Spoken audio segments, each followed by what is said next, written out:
A histogram is really just another name for bar graph, which you have seen before in previous years of math. It's just been a while. So first off, just like line graphs, the first column in your data from your table will always be the x-axis. So let's read what this experiment is about, and then we'll label the x-axis time and add in the intervals in that column. The table below shows the various time intervals that charged or electronically charged balloons remain stuck to the wall. Fun experiment, guys, if you take a balloon and you rub it against cloth material and you build up some static electricity, it can stick as if it was taped to a wall for some amount of time. It's a fun science experiment to try. Anyway, this table represents different amounts of time static balloons were able to stick to a wall. So 8 balloons lasted somewhere between 15 seconds and 24 seconds sticking to a wall, and so on. So the thing about histograms is that they're going to give you intervals instead of flat numbers for your x-axis. So when you're labeling your x-axis, instead of labeling the lines, things like 1, 2, 3, 4 on the lines, you're going to label the sections between the lines with the intervals they give you. So 15 through 24 for the first one, 25 through 34 for the second one, 35 through 55 for the third one, and so on. Don't forget to label that those numbers stand for time in seconds. And then the y-axis would be frequency. Now the biggest number on the frequency chart is 9, so we're able to count up by ones like normal because 9 will still fit on this chart. If it had been a huge number like 20, we probably would have wanted to count by 2s instead.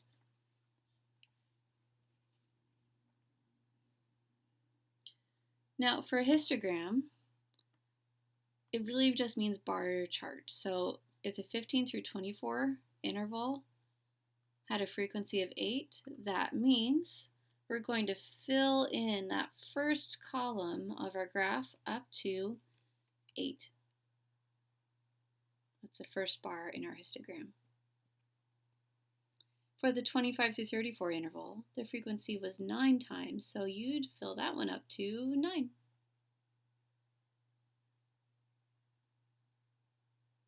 The 35 through 55 interval went up to 7. And the 45 through 54 interval was just 1.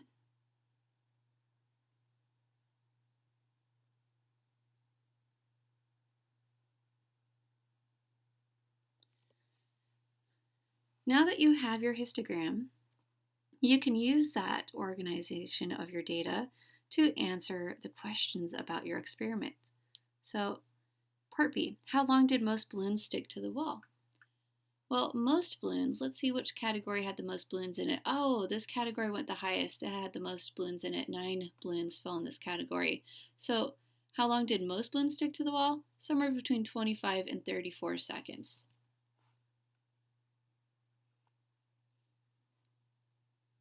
How many different balloons were used in the experiment?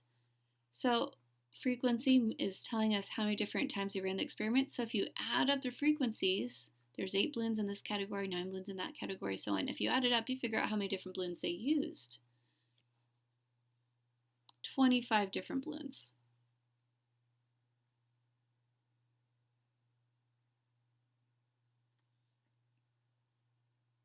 How many balloons stayed on the wall for no more than 55 seconds?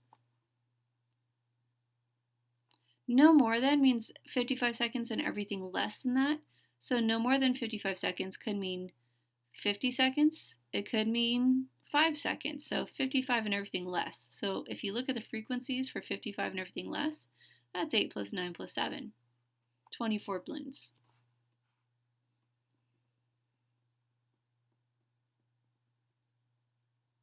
So at this point, you know how to organize your data with line graphs and with histograms. There's one last method of organizing your data from experiment that you need to know, and that's called a stem and leaf plot. A stem and leaf plot is a way of organizing numbers from least to greatest very quickly and efficiently, where stem stands for the first digit in your number and the leaf is the second digit in your number. So this stem and leaf chart is really saying that if in our list of numbers for the first number, it begins with a 1 and ends with a 1. And then the second number in our data from our experiment began with a 1 and ended in a 6. And then these three numbers really begin with a 2. So really that is a 21, a 23, and a 29.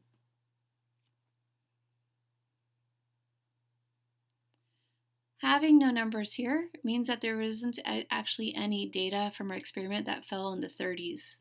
There were no numbers in the 30s, but there were numbers in the 40s. And here's all your data from your experiment: 11, 16, 21, 23, 29, 45, and 45. Now, occasionally, you have more than one digit in the stem part. So when you take this front piece of your number and you add on each leaf, it's like having a 10 and then a 2. In other words, that really means 102 was your lowest number in the experiment. And then the second lowest number was 108. Pause here and figure out all the other numbers from your stem and leaf chart.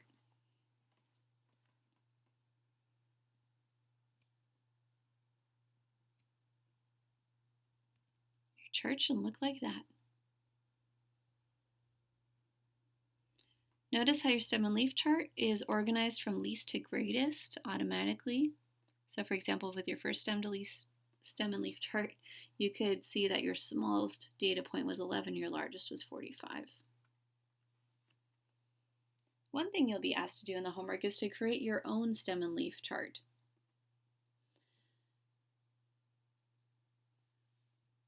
The table shows the class results on a 50-question test. Make a stem and leaf plot of the grades. So looking at this, there's no numbers less than 10 and no numbers higher than 49. So really for the stem, you just need 1, 2, 3, and 4 because they're all somewhere in the teens, the 20s, the 30s, or 40s. And the best way to create your stem and leaf plot is to first fill in each row one at a time. So for the one stem, look for numbers that begin with 1 and circle them. There's really only 2, 13 and 17. Next, you're going to, of those numbers with that stem of 1, list out what the leaves are, what the second half of the number is from least to greatest. Well, 13 is smaller than 17, so that would go first. 3 and then comma 7, and that would represent the 13 and the 17. You're just kind of pulling the second half apart from the 1. Next, circle all the numbers that begin with 2.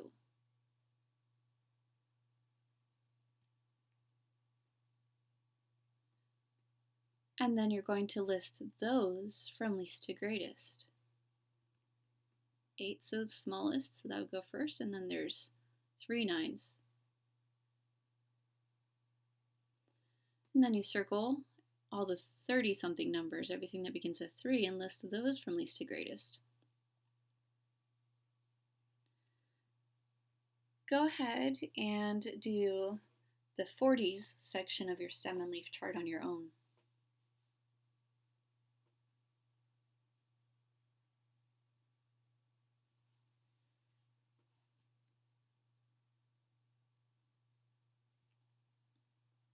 And check your answer. So at this point, you have completed your stem and leaf plot.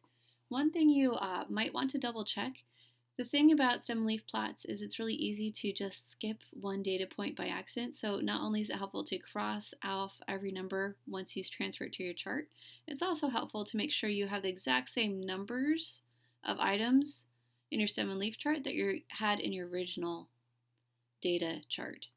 So here I have 1, 2, 3, 4, 5, 6, 7, 8, 9, 10, 11, 12, 13, 14, 15, 16, 17, 18 numbers let's make sure we really have 18 data points. So if we have 1, 2, 3, 4, 5, 6 numbers in a row, and there's 3 rows, 3 times 6 is 18. Yep, 18 data points.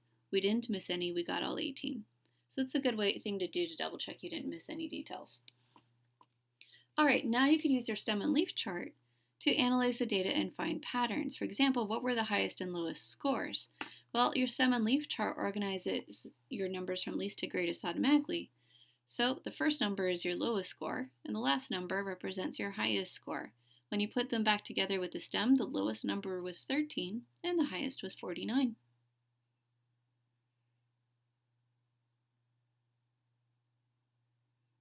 Which score occurred most frequently? Look for a list of the same number next to each other. The most frequent repeating number next to each other was these 9s here. But keep in mind, it's not really a 9, it's a 29. That's the most commonly repeated number. So that's your answer for B.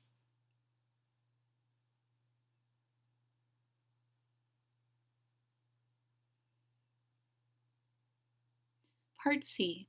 How many students received a score of 35 or better? Now, the nice thing about stem and leaf charts is that your numbers are always organized least to greatest. So let's figure out where 35 is. Oh, 35's here.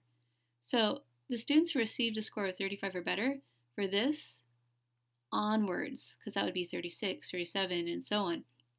So circle the numbers that are 35 or greater, and then count how many students that was. So the student got 35, the student got 36, the student got 40, the student got 42, and so on. That's 1, 2, 3, 4, 5, 6, 7, 8, 9, 10, 11 students who scored 35 points or more.